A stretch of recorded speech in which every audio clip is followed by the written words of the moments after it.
ഇന്ന് ഞാനും അവരും കൂടിയിട്ട് വൈകിട്ട് ക്ലാസ്സൊക്കെ കഴിഞ്ഞതിന് ശേഷം ഗുരുവായൂർ അമ്പലത്തിലൊന്നും പോയിട്ടുണ്ടായിരുന്നു കേട്ടോ. ആയു വന്നില്ല. ആയു ആ നേരത്തെ ചുട്ടലമ്പായിരുന്നു. അപ്പോൾ പിന്നെ ആയുവിനെ കൊണ്ടുപോയില്ല കേട്ടോ. ആരുമായിട്ട് പോയിട്ടുണ്ടായിരുന്നത്. അങ്ങനെ നമ്മൾ ആ ഒരു വൈകിട്ട് പോയി കഴിഞ്ഞാൽ ഒരു കുഴപ്പം, നമ്മൾ അൽഫാം ഷവർമ ഷോപ്പിൻ്റെ ഒക്കെ മുന്നിൽ കൂടെ പോയാൽ ഭയങ്കര ഒരു സ്മെല്ലാണല്ലോ. അപ്പോൾ ആര് പറഞ്ഞ് ഷവർമ വാങ്ങിക്കൊടുക്കാൻ പറഞ്ഞിട്ടുണ്ടായിരുന്നു കേട്ടോ. അപ്പോൾ ഞാൻ പറഞ്ഞു എനിക്ക് പല്ല് വേദനയാണ്, നമുക്ക് മേടിക്കേണ്ടതെന്ന് പറഞ്ഞപ്പോൾ അവർ പറഞ്ഞ് അത് സാരില്ല, അമ്മ കഴിക്കേണ്ട, ഞാൻ കഴിച്ചേണ്ട, അമ്മ നോക്കിയിരുന്നാൽ മതി എന്ന് പറഞ്ഞിട്ട് നമ്മൾ പോകുന്ന വഴിക്ക് ഓരോ കടകൾ കാണുമ്പോൾ ഇവിടെ നിർത്തമ്മ അവിടെ നിർത്തും എന്ന് പറഞ്ഞിട്ട് നമ്മൾ ഈ കടയിൽ കയറിയിട്ടുണ്ട് കേട്ടോ, ഷവർമ ഷോപ്പ്. അവിടെ നിന്ന് ഷവർമയൊക്കെ മേടിച്ച് നമ്മൾ ചാവക്കാട് പോയതാണ്. അല്ലറ ചില്ലറ സാധനങ്ങളൊക്കെ വാങ്ങാനുണ്ടായിരുന്നു. പക്ഷേ അത് കഴിഞ്ഞിട്ട് തന്നെ വഴിക്കാട്ടോ.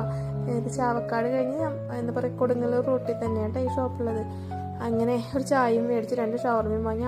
ആയുവിനൊരു പാർസൽ വാങ്ങി. ചായക്ക് സാധാരണ ചായക്ക് 10-15 ഉള്ളിടത്ത് ഇവിടെ 30 രൂപയൊക്കെ ഒരു ചായ വെച്ച് 50-50 ആക്കി ഞങ്ങളങ്ങ് അഡ്ജസ്റ്റ് ചെയ്തു.